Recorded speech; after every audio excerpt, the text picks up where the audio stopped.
What's up, what's up? The other day I mentioned in a video that I drank a coconut water called Harmless Harvest and that it was raw and unpasteurized, and I got some questions pertaining to specifically the coconut water as well as just bottled juices in general.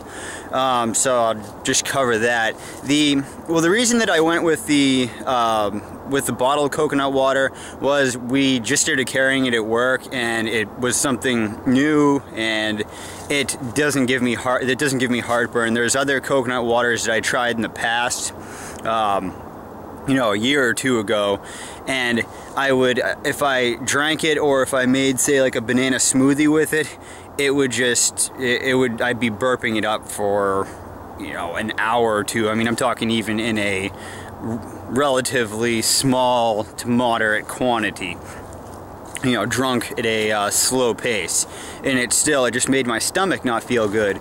And so with that Harmless Harvest, it being raw, it's to me, it has a slightly sweeter taste than what I get out of young Thai coconuts. But I mean, the young Thai coconut, if you got time to if you have time to cut one open and you can find them at a relatively good price. I mean, I can typically, there's one store I can get young Thais at for like $2 a piece, whereas the Harmless Harvest cost me $2.40 something, and that's an 8-ounce bottle.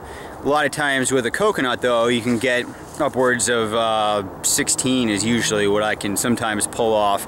But you're also going to get the occasion when you cut open one of those coconuts and they've gone bad. Now, if they're pink, they're not bad. That just means that they have more polyphenols in them, which are something that benefits your body. It's a phytochemical that it's the reason that an apple is red. And oh, just a little thing when it comes to phytochemical or phytonutrient, because that's a nice buzzword when it comes to people talking about health. Phyto means plant, so phytochemical, phytoplant. What else would a plant have unless it was made by Monsanto? In that case, it might have a salmon, some salmon chemicals or some bear chemicals in it. But so the reason that I was drinking that stuff was kind of for sake of ease. But I've been getting some good young Thai coconuts here recently and just doing up some lime in it, loving it. As far as the other bottled juices, anything even lightly pasteurized tends to bother me.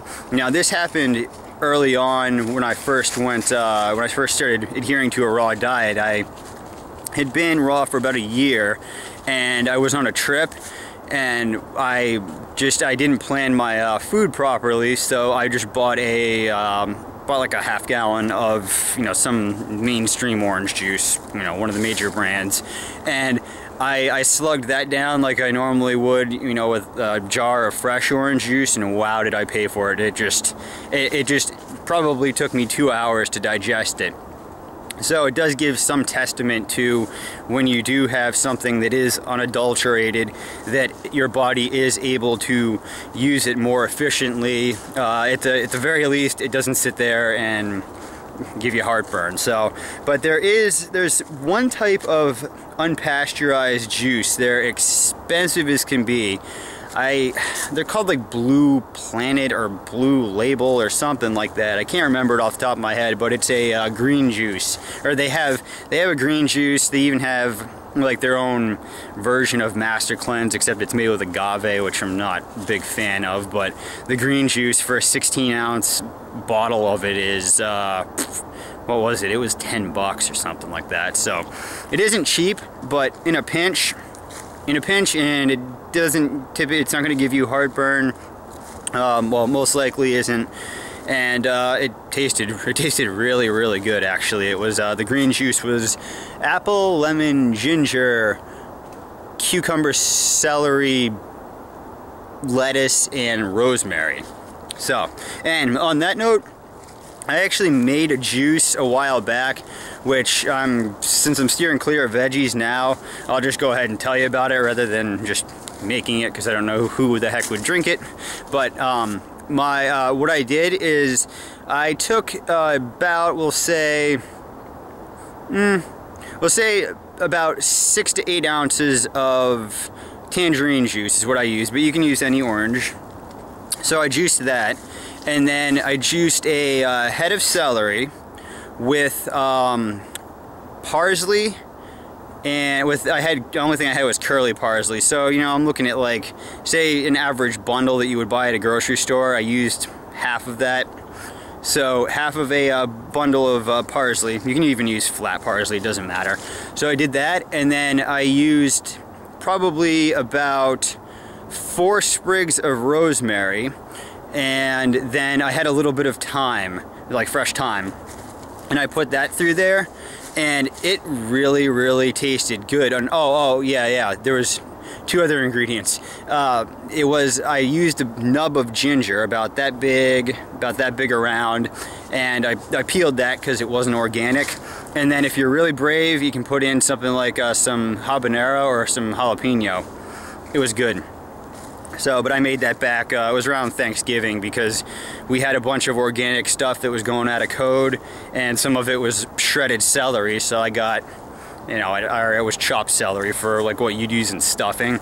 So I took all that home and got some free herbs too, and just figured I'd experiment, and if it tasted bad, then so, you know, it was free. But turned out pretty good. It was quite different, and even if you don't want to go to that extent, just a celery and orange juice, my wife likes that, and then you could just do celery, rosemary, ginger, lemon. That could be good too. So those are things worth trying. And yeah, so that's that. Subscribe to my videos and send me questions, comments. Thank you for watching. I really appreciate it when you know, people are they give me feedback, and they're obviously watching the videos, and I really appreciate you guys. So go out, have fun. See you later.